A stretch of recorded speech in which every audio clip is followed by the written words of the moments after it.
Fait numéro 3. La courtisane de Naples. Saint François de Girolamo, célèbre missionnaire de la Compagnie de Jésus, au commencement du XVIIIe siècle, avait été chargé de diriger les missions dans le royaume de Naples.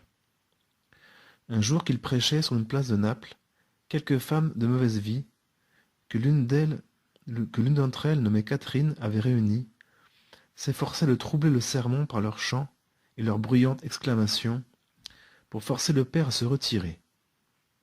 Mais il n'en continua pas moins son discours, sans paraître s'apercevoir de leur insolence.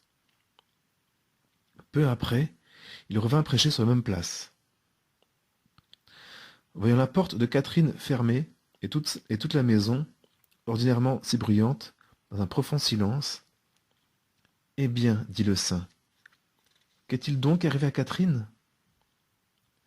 Est-ce que le père ne sait pas? Hier soir, la malheureuse est morte, sans pouvoir prononcer une parole. »« Elle est morte, reprit le saint. Elle est morte subitement? Entrons et voyons. »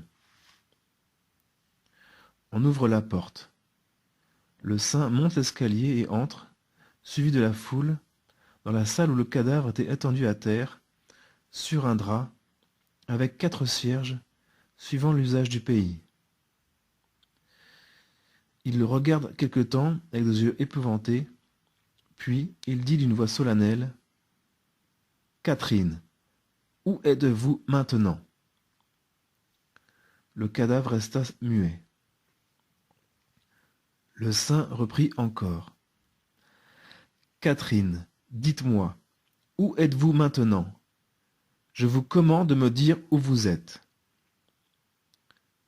Alors, au grand saisissement de tout le monde, les yeux du cadavre s'ouvrirent, ses lèvres s'agitèrent convulsivement, et une voix caverneuse et profonde répondit, « Dans l'enfer, je suis dans l'enfer. » À ces mots, la foule assistant s'enfuit épouvantée, et le saint redescendit avec eux en répétant, « Dans l'enfer, ô Dieu terrible, dans l'enfer. L'avez-vous entendu? Dans l'enfer. » L'impression de ce prodige fut si vive que bon nombre de ceux qui en furent témoins n'osèrent point rentrer chez eux sans avoir été se confesser.